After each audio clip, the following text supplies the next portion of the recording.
welcome to the fourth episode of our Tool Pool series on improving agility. In our last episode, we learned how to transform hierarchical organization structure into scrums and binding team with common goal. In this episode, we will explore the second pillar of agile culture, which is how scrums or self-managing team operate. In order to understand the same, let's first understand what does teams do? Works towards a goal. What is goal? Yesterday versus tomorrow. What do we need to achieve the goal?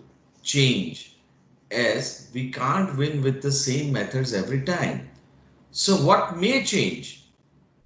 Products, methods, resources, or ability to achieve the goal.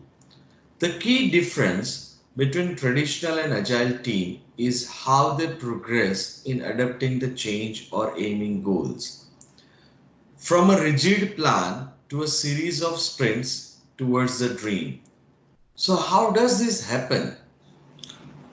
For that, let's first understand how do we traditionally plan to achieve our goals. We make project plans, divide our goals into milestones, identify tasks for each milestone, link resources, define deadlines, and start tracking. So what's wrong with this? Let's put our project plan into time versus change graph. Many of the projects we plan can easily take 6 months or more to achieve. And typically, this is how we plan incremental steps of progress. But surprisingly, as we progress towards our goal, many times we see environment changing in a different direction. We followed the plan but did not get the result. This is called strategic drift. And this is the exact reason why agile teams like to plan in a different way. Of course, they also believe in taking long-term goals, but their approach of planning is completely different, and this is how they like to start. What are we aiming? What's the ultimate dream? Why do we need to achieve this? This is a major shift. While most leaders expect their team to completely understand the plan, agile leaders like to have a full buy-in on why and not just how. How much can we visualize? What all we should do to achieve the goal? This makes your task list. What is achievable in next 1 or 2 weeks? This 1 or 2 weeks period is called as sprint. Agile team truly understands that world keeps on changing and you cannot plan for 6 months. What you can plan is for next 1 or 2 weeks. Everything else goes back to your backlog.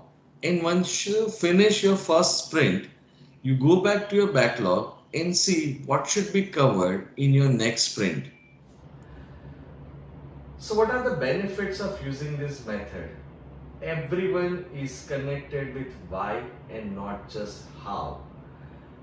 People truly understand that environment will change, and making ourselves rigid towards long-term plan will not help. Let's play flexible.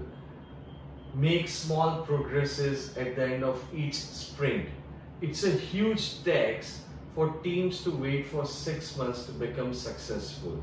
Small progresses or small success at the end of each sprint or each week becomes a major moral booster and pours energy to work towards the next sprint or next week.